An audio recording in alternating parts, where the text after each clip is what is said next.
Mga idol at kabayan, Amerika ayaw talagang magpatalo, lalo't pinakamatagal na nilang kaalyado ang pinag-uusapan dito. Isa sa pinakamalakas na eroplanong mandirigma aprobado na ng Amerika para sa Pilipinas. Inilahad ng Philippine Ambassador to the United States na nag-uusap ang Amerika at Pilipinas para makakuha ng mga F-16 multi-role fighter. We're hoping that we'll be able to close some kind of a deal on the F-16s because it's still on the table right now. Di nagustuhan ng Philippine Ambassador sa Amerika ang ginawa ng China na pagbabanta sa Pilipinas. Ayon sa Ambassador, walang bansa ang makapagdidikta sa Pilipinas lalo na sa usapin sa West Philippine Sea. China, sunod-sunod ang problema. Japan at Pilipinas, Visiting Forces Agreement pipirmahan na sa unang quarter ng taong 2024. So, ang target natin na malagdaan nito ay first quarter of next year. Sa mga nagtatanong kung gaano kahalaga ang pagpapatrol ng Pilipinas kasama ang mga kaalyado nito sa West Philippine Sea, alamin.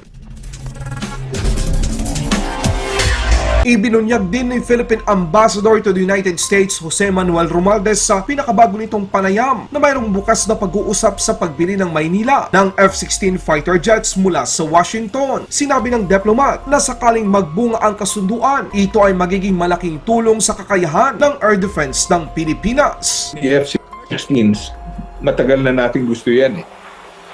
Kasi lahat ng mga, yung ating Air Force, iniintay na nila talaga to have this very good aircraft. It's a workhorse. It's been proven to be very effective in defense, the air defense. So we're hoping that we'll be able to close some kind of a deal on the F-16s because it's still on the table right now. Ambassador ng Pilipinas sa Amerika nagsalita, walang karapatan ang China na sabihin sa Pilipinas kung ano ang dapat nating gawin, lalo na sa mga hakbang ng Marcos administration sa West Philippine Sea. And we will continue to do so. We are a sovereign country. We will decide what we feel is best for ourselves.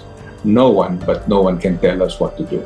Sa ibang balita naman mga kabayan, hindi na kayang pigilan pa ng China ang pakikipag-alyansa pa ng Pilipinas sa Japan. RAA o Reciprocal Access Agreement, isang kasunduang militar sa pagitan ng Pilipinas at Japan pipirmahan na ng dalawang bansa sa taong 2024. Sinabi ng Ministro ng Depensa ng Pilipinas na posibleng sa unang quarter ng taong 2024 pipirmahan na ang Reciprocal Access Agreement na kahalintulad sa isang Visiting Forces Agreement. Ito ang magbibigay daan para sa militar ng Japan na makapasok sa Pilipinas katulad ng mga militar ng Amerika. Gayon din ang sundalo ng Pilipinas sa Japan. Mas lalong mahihirapan ang China na gawin ang mga plano nito laban sa Pilipinas dahil apat na bansa ang magtutulungan. Ito ang Pilipinas, Amerika, Australia at Japan upang i-counter ang maling hakbang ng China sa Kalayaan Island Group at West Philippine Sea. Ano po yung target natin dito sa RAA and kailan natin to target na ma-finalize? Gaano siya ka-importante, especially po sa usapin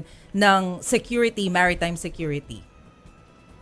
Ang mga diskusyon nito ay naumpisahan lang, formal discussions just started last month. Nagka-receive na tayo ng counter draft sa Japan at isasubmit na natin sa kanila ang ating final comments, no? So, ang target natin na malagdaan nito ay first quarter of next year. At sana, soon after, ay maratify ng respective legislature ng Senate natin at kanilang Japanese Diet. So, as soon as possible, batay sa pag-uusap ng dalawang heads of state, si President Marcos at si Prime Minister Kishida, binibigyan nila ng absolute priority ito. Kaya kami ay magre-responde sa draft as soon as possible upang sa ganon ma-resolve na yung mga outstanding issues. So, once po sir na nalagdaan ito, para ba siyang visiting forces agreement na yung Eksakto. Eksakto. Oo. Iba lang ang pangalan. Kinumpirma din ni Department of National Defense Secretary Gibo Chodoro ang pagtaas ng pondo ng Armed Forces of the Philippines. Malaki din ang budget, hindi lang sa modernization dahil i-increasein natin ang ating operational tempo. So, nakataglay dito sa budget, ang increase na hindi kasama sa modernization na pag-harden ng aming mga infrastruktura. Pangalawa, karagdagang mga pondo upang kami makalayag, makalipad at maka-operate ng mas frequent. No? May mga barko tayo na kalahating milyon litro ang kargada ng crudo, no? So, kailangan natin ng karagdagang pondo para dito. So, we must be as self-reliant as possible, but no country in the world is totally self-reliant, no? However, that is a goal and that is an aspiration, naturally, so that in the worst-case contingencies, you can stand on your own. However, you have to just make the best mix possible in terms of your own capabilities based on the absorptive capacity of the armed forces at saka defense establishment.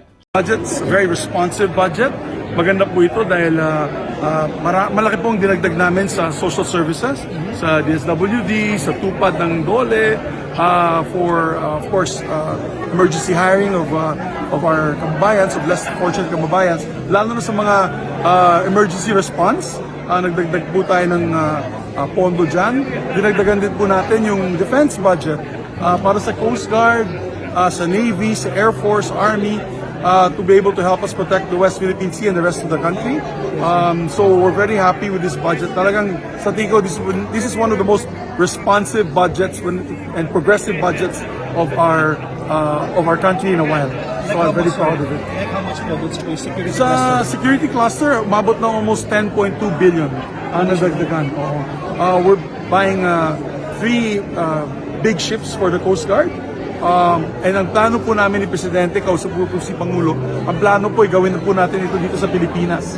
So there's an Australian company that builds Australian Navy ships, Austal. They're based in Balamban, Cebu.